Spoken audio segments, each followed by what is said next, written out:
এই ঘটনাটা শুনে আপনার চোখে পানি না আসলে আমাকে বলিয়েন। তাহলে শুনেন, হযরত ঈসা রুহুল্লাহ একটি কবরস্থানে পাশ দিয়ে যাইতে লাগলো। দেখে ঈসা রুহুল্লাহ আল্লাহর হুকুমে একজন মৃত ব্যক্তিকে জীবিত করলো। জীবিত করে তাকে জিজ্ঞাসা করে, হে ব্যক্তি, তুমি কবরে তোমার অবস্থান কেমন ছিল, তোমার হিসাব নিকাশ কেমন ছিল?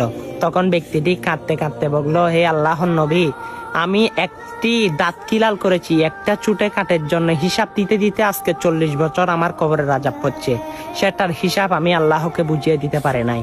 তখন বলে কেমনে? ঈসা রুহুল্লাহ বলে কেমনে কি?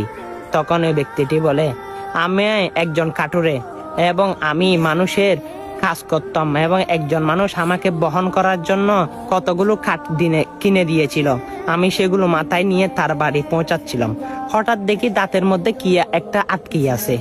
সেই বহন করা গাছ থেকে কাঠ থেকে আমি একটা ছোট অংশ নিয়ে দাঁত কিলাল করেছি, কিন্তু মানুষটিকে বলে আমি সেই গাছটি ব্যবহার করি নাই, সেটার হিসাব আল্লাহ রাব্বুল আলামিনকে এই 40 বছর দিতে দিতে আমি কবরের আযাব থেকে আজকে আপনি আপনাকে মুক্ত করেছেন।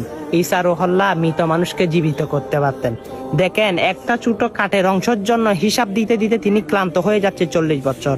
আপনি আমি গুনাহ করতে করতে ক্লান্ত, সেগুলোর হিসাব কিভাবে দেব? চলুন না ভাই, এই সুন্দর ঘটনাটা মানুষের কাছে পৌঁছে দিন। মানুষ সতর্ক হোক, মানুষের হক মারা থেকে বিরত থাকুক। শুধু আপনার কারণে জাহান্নাম থেকে বাঁচতে পারবেন। যদি আপনি এটাকে যদি আপনার সবচাইতে শ্রেষ্ঠ বাণী মনে করেন এবং এই কাহিনীটা শুনে যদি আপনার চোখে পানি আসে, সকল মানুষের কাছে দয়া করে ভিডিওটা শেয়ার করে দিবেন। আমিন।